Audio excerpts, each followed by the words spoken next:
This little plant is called Epiphyllum oxypetalum, and this is one of the night-blooming cacti. It's actually a jungle cactus. So when you think of cactus, you often think of the ones with the really thick stems.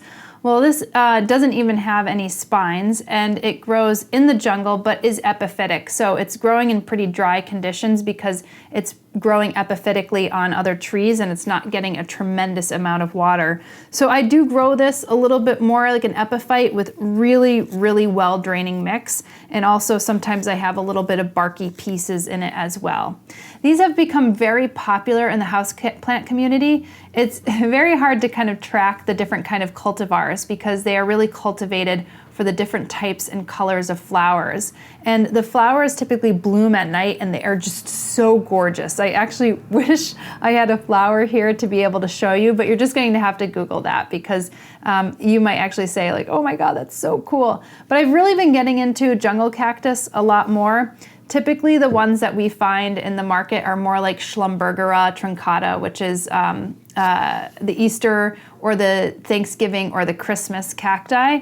So Epiphyllum is maybe like a little bit more unique, and it's something that you could usually find cuttings of online, which is actually where I got this one.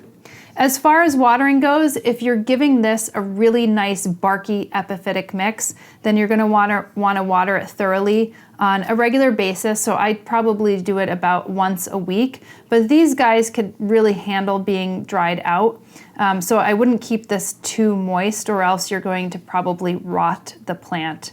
And as far as fertilizer goes, you'd probably want to give this a cacti fertilizer because it is a cacti. So on a monthly basis, maybe a 2 or 3, 247, 347, something of that nature, and that would be actually perfectly fine.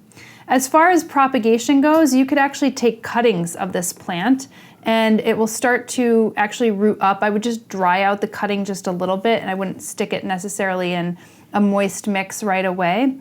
But that's usually how people actually take cuttings of this and it'll start to grow out from there.